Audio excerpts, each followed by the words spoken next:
Media का स्वागत है। आज इमरजेंसी तौर पर आपको तकलीफ दी है। हमारी जम्मू कश्मीर में और ख़ास करके जम्मू रीजन में एक वादा किया गया था कि स्मार्ट मीटर शहर में लगाएंगे और 24 घंटे बिजली आएगी।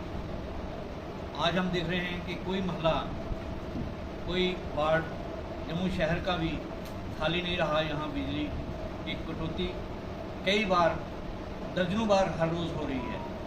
और इस तपती हुई गर्मी में जब टेम्परेचर 45 के अराउंड हो रहा है, बिजली के कट हो रहे हैं। और स्मार्ट मीटर से पहले जो किराया 400-500 रुपये होता था, ये 1000 से 5000 और उससे भी बढ़ गया है। ऐसे हालात में हम सरकार को याद दिलाना चाहते हैं कि आपका वादा क्या था और आपने किया क्या है। ये सिर्फ जम्मू शहर की बात नहीं है, बल्कि ये हर उस जगह की, रियासत के कोने कोने की आवाज़ है कि बिजली का कट बहुत बढ़ गया है और किराए कई गुना बढ़ गए हैं। दोनों तरफ से गरीब को मार है, कंज्यूमर को मार है। इसको रोकना होगा। दूसरी तरफ ये वादा किया गया कि हम इसको प्राइवेटाइज करेंगे, और प्राइवेटाइज करने के बाद आज इम्प्रूवमेंट क्या है? कोई इम्प्रूवमेंट नहीं। अब प्राइवेटाइज कब किया जाता है? जब ये लगे कि प्राइवेट सेक्टर में इम्प्रूवमेंट होगी और वो सस्ता होगा। ऐसा भी नहीं हुआ। जम्मू कश्मीर में 2000 मेगावाट से ज़्यादा पोटेंशियल है, हाइड्रो पावर पोटेंशियल है, लेकिन आज तक सिर्फ 3500 पोटेंशियल जो है उसका इस्तेमाल किया गया है। इसको तो छोड़ दीजिए, हम बड़े वादे करते हैं और लंबी आवाज़ से कहते हैं कि हम we are the first, we'll do the actions as first, लेकिन सर्वे नहीं हो पाया है। 2000 से ज़्यादा, तो 20,000 से ज़्यादा मेगावाट पोटेंशियल हमारा कहा गया है, लेकिन आइडेंटिफाइड सिर्फ 16,000 है। 4,000 पोटेंशियल ही हमारा आइडेंटिफाइड नहीं है। और जो प्रोडक्शन हो रही है वो 3,500 मेगावाट हो रही है। और आज इस गर्मी में और प्रोडक्शन जो है वो कम हो गई है। सरकार को जवाब देना होगा। वो लोग पूछ सकते हैं। हमारा ये प्रश्न है जम्मू प्रोविंस बचाओ मंच का कि सरकार ये बताए कि पिछले 10 साल में क्या सर्वे हुए हैं, कितना अटेंटिव पोटेंशियल रिफ्रेश आइडेंटिफाई किया है।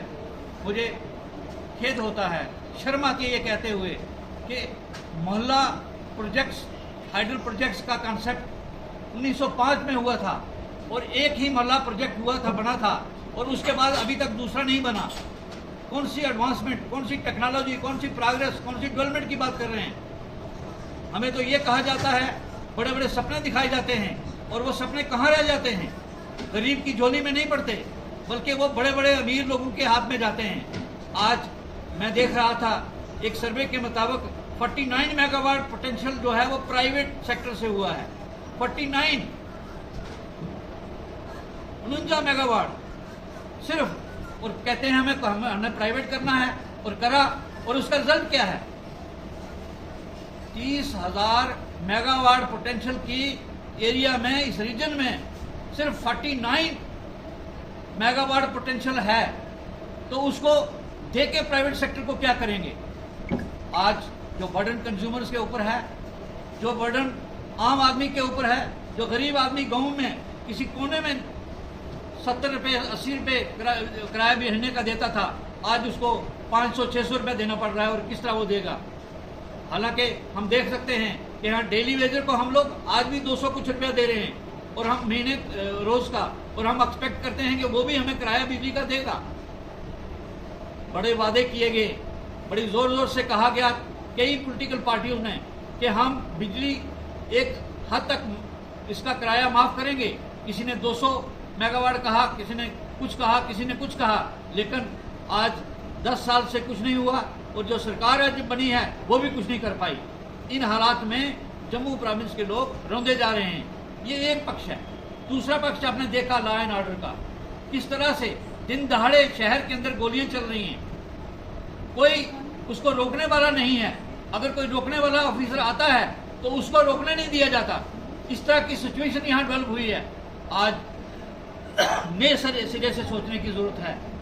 आज हम देख रहे हैं कि किसी गांव में, किसी मोहल्ले में, किसी गली में चले जाओ, लोग परेशान हैं हर तरह से। पानी का ये हाल है कि जम्मू शहर के अंदर 30% पॉपुलेशन है जिसको पानी की सुविधा नहीं है। 30% पॉपुलेशन, मान लीजिए 15,000 हैं, 15 लाख लोग हैं, 5 लाख को पानी का इंतजाम खुद करना पड़ता है इस जम्मू शहर के अंदर, जिसको